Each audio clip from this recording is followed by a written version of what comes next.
रूस के राष्ट्रपति व्लादिमीर पुतिन ने एक बार फिर भारत की जमकर तारीफ की और कहा कि भारत और रूस में सहयोग लगातार बढ़ रहा है। पुतिन ने भारत को महान देश बताया और कहा कि भारत की आर्थिक तरक्की और इसकी विशालता को ध्यान में रखते हुए इसे वैश्विक महाशक्तियों की सूची में शामिल किया जाना चाहिए। पुतिन ने रूस के सोची शहर में वालदाई डिस्कशन क्लब नामक कार्यक्रम में अपने संबोधन के दौरान ये बातें कही। पुतिन ने अपने संबोधन में कहा कि हम भारत के साथ अपने रिश्तों को विभिन्न क्षेत्रों में विकसित कर रहे हैं। भारत एक महान देश है। यह आर्थिक विकास के मामले में बड़ी अर्थव्यवस्थाओं के बीच भी प्रमुख है। इसकी जीडीपी 7.4% की दर से बढ़ रही है।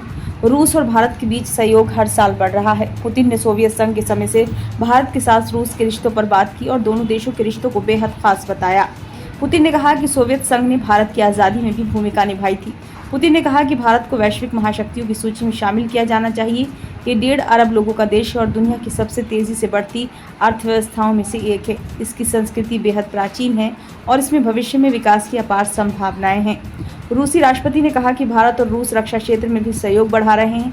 उन्होंने कहा कि भारतीय सेनाओं के पास कई रूसी हथियार हैं। इससे दोनों देशों के बीच के भरोसे का पता चलता है। हम सिर्फ अपने हथियार भारत को बेचते ही नहीं हैं, बल्कि हम साथ मिलकर उन्हें डिज़ाइन भी करते हैं। गौरतलब है कि भारत और रूस ने मिलकर ही ब्रह्मोस मिसाइल विकसित की है। ब्रह्मोस को भारत की ब्रह्मपुत्र और रूस की मोस्कवा नदी के नाम को जोड़कर ब्रह्मोस नाम दिया गया है। इस मिसाइल को भारत के DRDO और रूस के NPU ने साथ मिलकर बनाया है। ब्यूरो रिपोर्ट, नई दिल्ली।